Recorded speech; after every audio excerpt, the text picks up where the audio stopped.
On August 8, 2013, in Bronte, Texas, Brandon Lawson, a 26-year-old oil field worker and father of four, vanished after a cryptic 911 call from a desolate stretch of Highway 277. Known for his quick grin and devotion to his family, Brandon left his home at 11:30 p.m. following an argument with his fiancée, Ladessa Lofton. His pickup truck found abandoned with a flat tire at 12:10 a.m. sparked a frantic. The eerie call, garbled, hinting at danger, deepened the mystery, leaving Coke County gripped by fear. Bronte, a small town of 1,000 in West Texas, was a tight-knit community in 2013. Its flatlands dotted with oil rigs and mesquite trees. Highway 277, a lonely ribbon cutting through scrubland, saw little traffic past midnight. Post-recession, oil jobs drew young men like Brandon, who worked grueling shifts to support Ladessa and their children. 3 shared, one from her prior relationship. His routine, work, family dinners, coaching his son's t-ball was the pulse of Bronte's working-class life. That evening was tense. At 10:00 p.m., Brandon and Ladessa argued over his late hours, a recurring strain. Tired and frustrated, Brandon grabbed his keys, saying, "I'm going for a drive." Ladessa assumed he'd cool off at his brother Kyle's, 10 miles away. At 11:54 p.m., Brandon called 911, his voice frantic but muddled, mentioning guys and chasing. The call, barely audible over static, cut off. By 12:10 a.m., a deputy found his truck, keys inside, phone dead, on Highway 277's shoulder, 20 miles north of San Angelo. The discovery sparked alarm. Ladessa, alerted by Kyle at 12:30 a.m., drove to the truck, her heart racing. "He wouldn't leave us," she told the deputy, clutching her phone. No blood or struggle marked the scene, but Brandon's wallet was missing. Kyle, searching nearby fields, found nothing but coyote tracks. Neighbors, roused by news, gathered at Bronte's diner, whispering, "Something's wrong." The 909 call shared with Ladessa chilled her. It wasn't Brandon's usual calm. Coke County Sheriff Wayne McCutcheon arrived at 1:00 a.m., cordoning off the truck. Deputies noted the flat tire, likely recent, but no tools were used. Brandon's family, Ladessa, Kyle, his parents in Fort Worth, rushed to Bronte, their fear palpable. His eldest daughter, 7, clung to Ladessa, asking, "Where's Daddy?" The town's 200 households, used to minor disputes, reeled. "Brandon's one of ours," a pastor said at a vigil, his voice breaking. Brandon's humanity anchored the tragedy. A high school dropout, he'd found purpose in oil work, dreaming of a better home for his kids. His humor, mimicking cartoon voices for his daughters, lit up family barbecues. He coached t-ball, high-fiving his son after games. His vulnerabilities, long shifts, occasional drug struggles were no secret, but his love for Ladessa was fierce. "He'd walk through fire for us," she said, holding his photo. Initial clues were baffling. The 911 call, 48 seconds long, was nearly unintelligible, with Brandon saying, "I'm in the middle of a field and they're chasing me." No other vehicles were reported on Highway 277. A gas can found 100 yards from the truck wasn't Brandon's. His phone, dead in the cab, held no recent texts.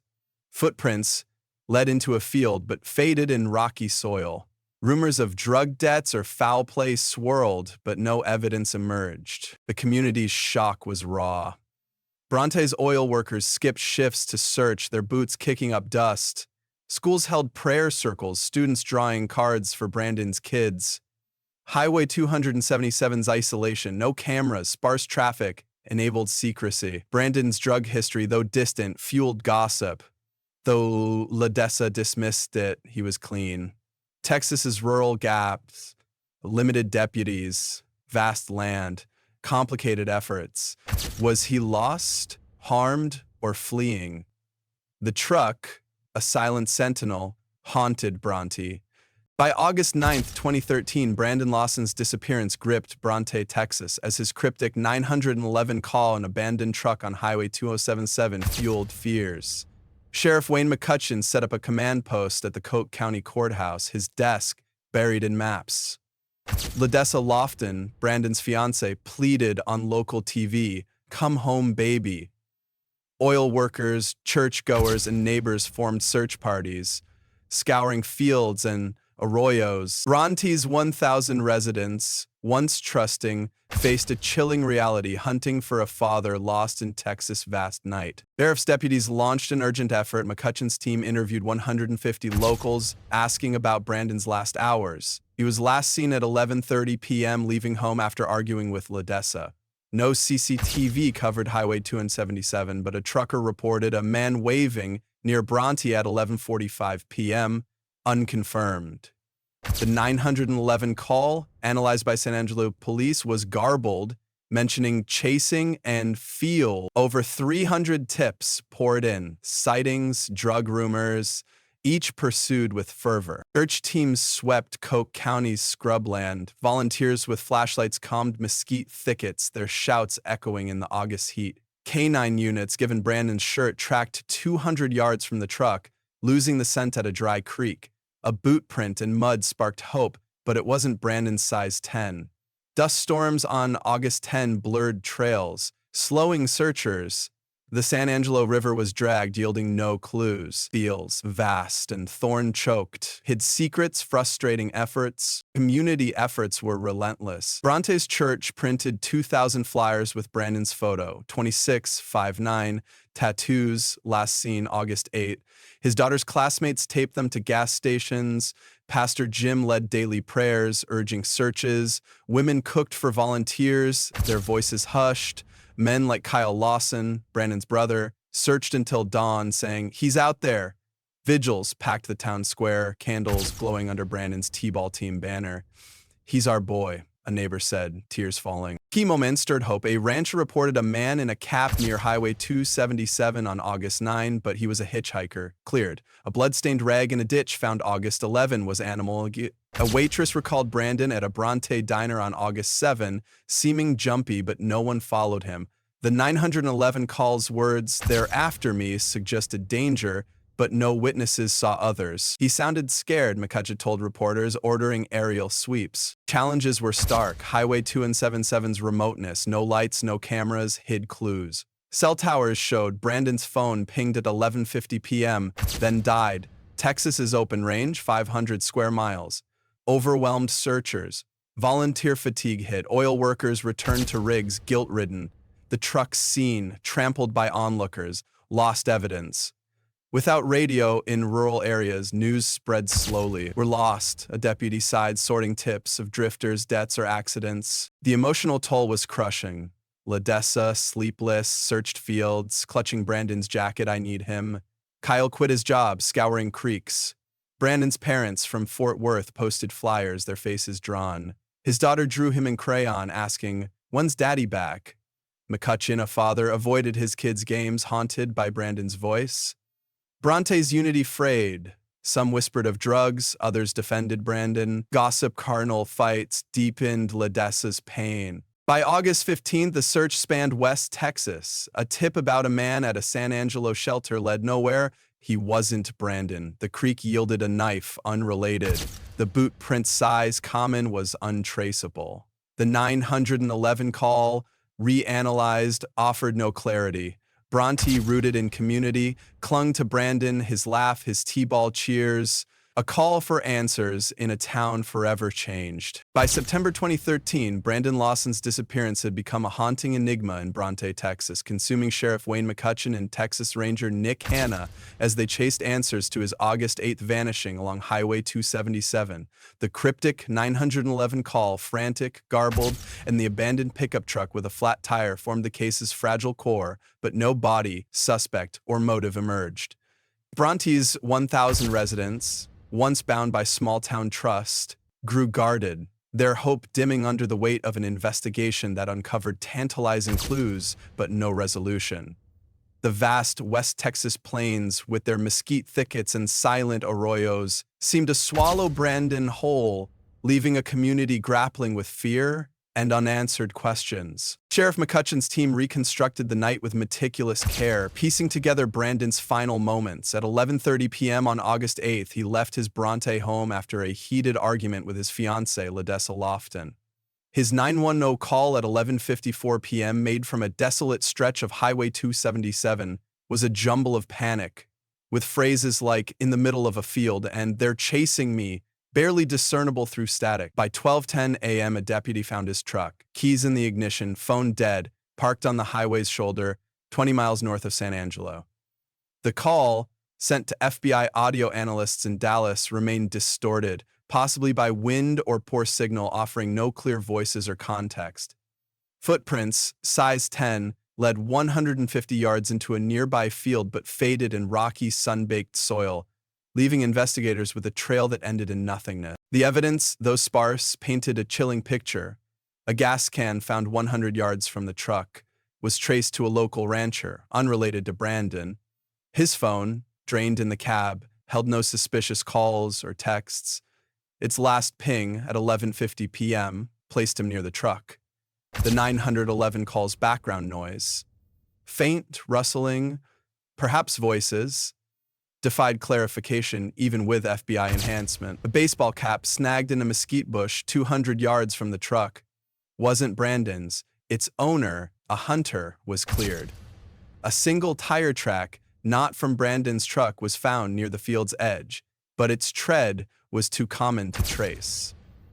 The call's debated words, "I'm bleeding," or "I'm leaving," remained unresolved, the audio a maddening puzzle that fueled speculation of danger or disorientation. Witness accounts gathered from Bronte's bars, gas stations, and oil rigs offered faint glimmers but no breakthroughs. A trucker hauling pipe on Highway 277 reported a man waving at 11:40 p.m. on August 8, but darkness obscured his face and no description matched Brandon's tattoos or build. A Bronte convenience store clerk recalled Brandon buying a soda on August 7, noting he seemed on edge, but he left alone, unfollowed. A neighbor, Mrs. Carter, heard a sharp yell near Highway 277 around midnight, dismissed as a coyote, but later reported it, uncertain. Over 450 interviews, co-workers, church members, rig hands, uncovered no enemies. Brandon's drug history from years prior was scrutinized, but his supervisor vouched for his sobriety, saying he was solid. Kyle Lawson, Brandon's brother, told Hannah he had no fights, no debts, his voice strained but certain.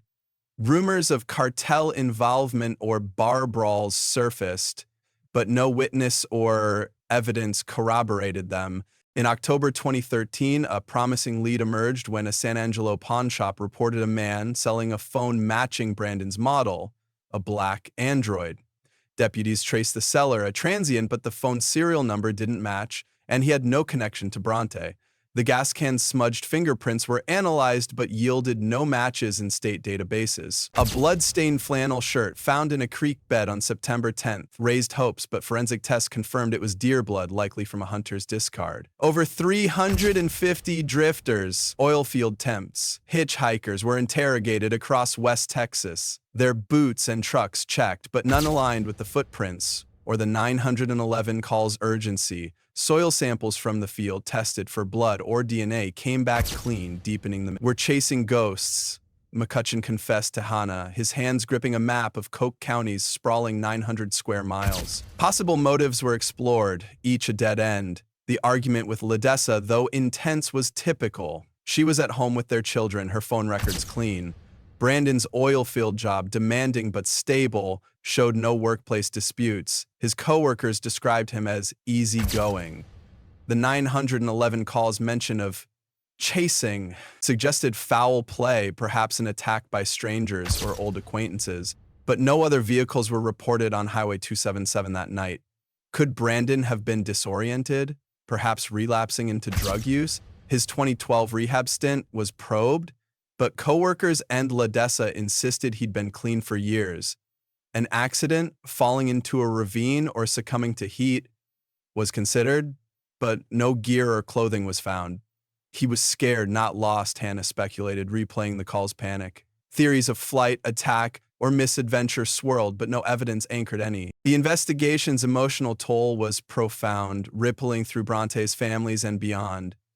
Ledessa, hollow-eyed, kept Brandon's work boots by the door, whispering prayers over his photo.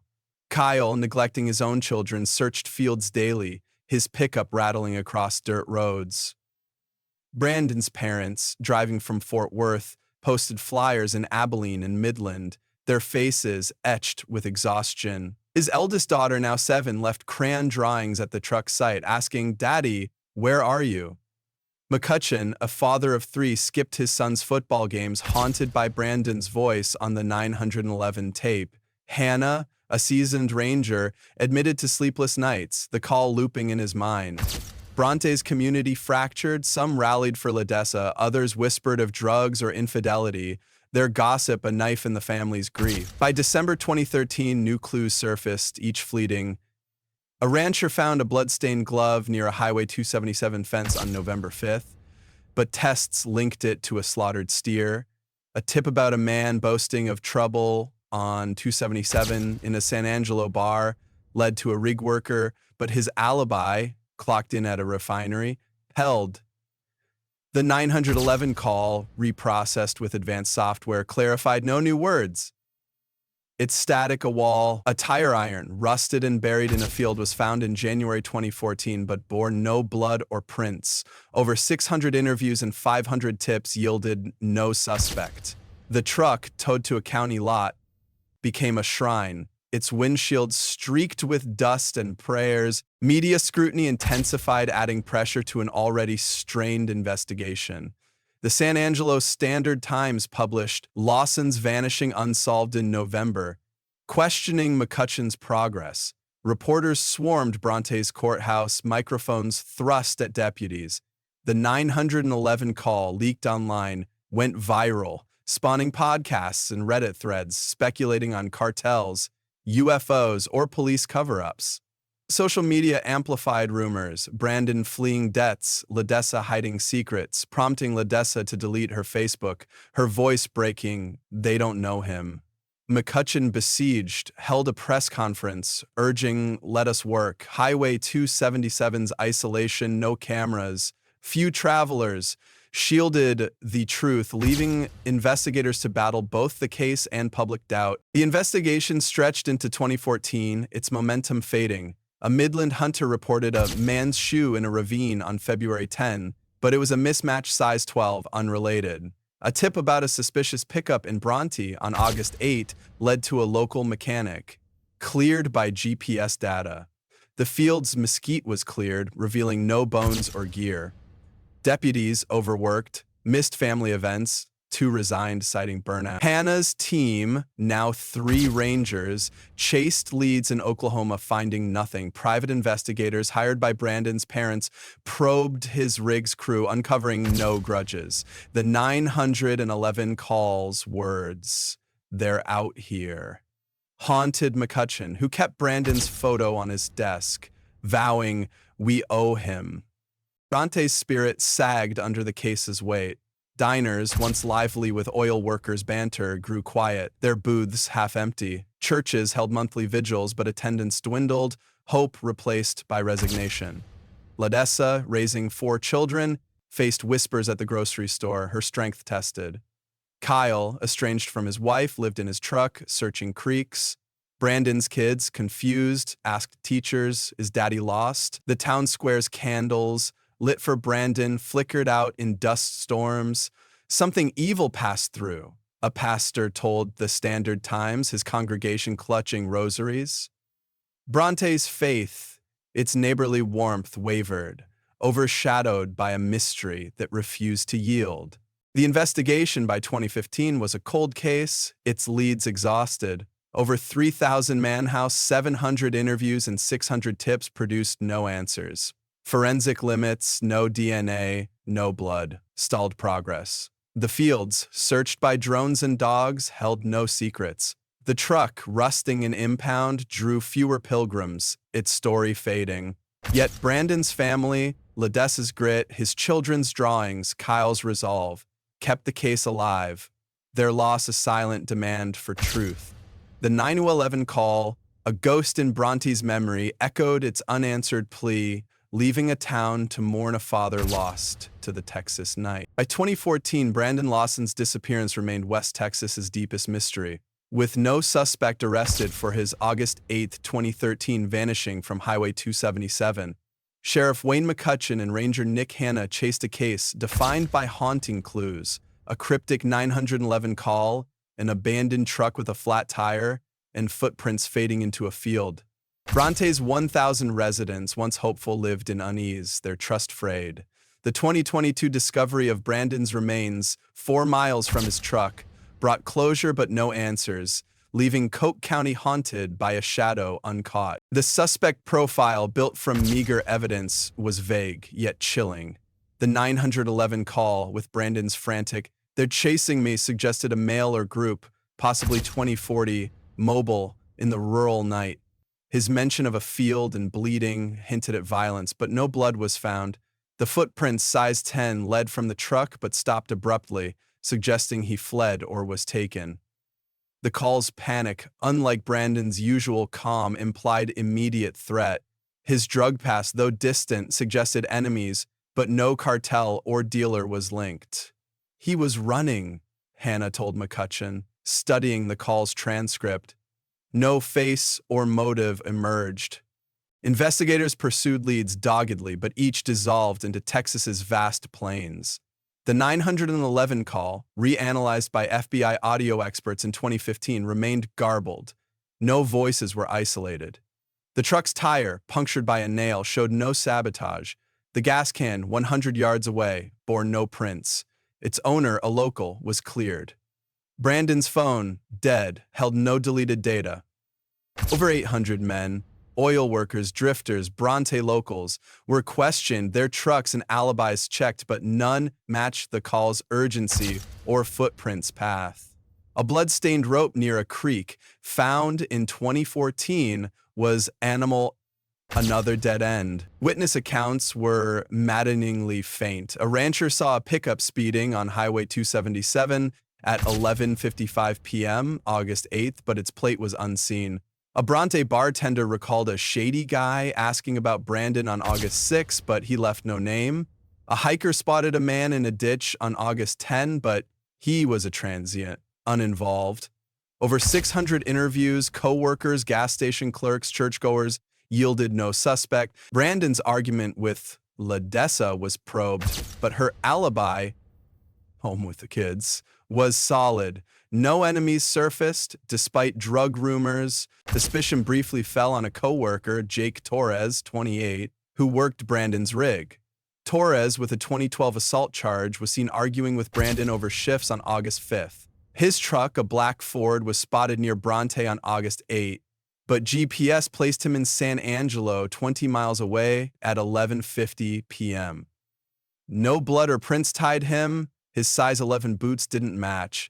"Jake's rough, not a killer," McCutcheon said, clearing him. Gossip, fueled by rivalries, stung Torres, who left Bronte, shunned. Another lead, in 2016, targeted a drifter, Carl Evans, 34, arrested for theft in Abilene. Evans, with size 10 boots, bragged of settling scores in Coke County. His vagrant life and drug history raised flags, but no truck or weapon linked him. Questioned, Evans denied knowing Brandon, his alibi a shelter, weak but uncontradicted.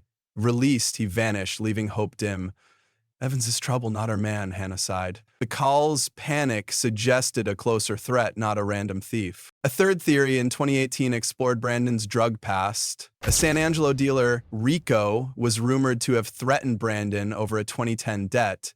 Rico, 40, was arrested in 2017 for trafficking, but no evidence, calls, witnesses tied him to August 8th. His truck, a red Chevy, wasn't seen on Highway 277. Brandon was clean, LaDessa insisted, her voice firm. The theory, spread by a disgruntled ex-friend, faded, but it deepened the family's pain, their grief exploited. Clues dwindled, each fruitless. In 2015, a Midland pawn shop reported a man selling a knife with dried blood, but it was unrelated. A blood-soaked shirt near the San Angelo River found in 2017 was bovine. A rusted tire iron in a field, discovered in 2019, bore no prints. The field's soil, retested, showed no blood. Hannah shared the profile, Make Mill 2040, mobile, possibly local, with Texas and Oklahoma sheriffs, but responses were silent, the plains expanse a shield. The 2022 discovery of Brandon's remains on February 4 shifted the case. A rancher clearing brush 4 miles from Highway 277 found a skull and bones, identified via dental records. No clothes, wallet, or weapon were found. The coroner noted, no clear trauma, citing weathering. Death was undated, possibly 2013. No DNA or prints pointed to a suspect. We found him, but not why, McCutcheon told reporters, his voice heavy. Theories, murder, accident, exposure remained unproven. Bronte's reaction was raw. Ledessa broken, held a memorial, clutching Brandon's T-ball cap, he's at peace. Kyle scattered ashes at the truck's site, silent. Brandon's parents left flowers, their hope gone. His daughter, now 16, wrote, I miss you, Daddy. The town square filled with 500 mourners, candles flickering. San Angelo Standard Times demanded answers, fueling rumors. Cartels, cover-ups, suicide. Bronte split. Some grieved, others eyed strangers warily. Highway 2077 grew quiet, its curves cursed. The toll on investigators was crushing. McCutcheon, retired in 2020, kept Brandon's photo, vowing, I failed him. Hannah, graying, avoided fields, haunted by the 911 call. Deputies quit, strained by sleepless nights. The truck site, a shrine, saw candles snuffed by wind. Vigils drew 300 singing Amazing Grace, a plea for closure.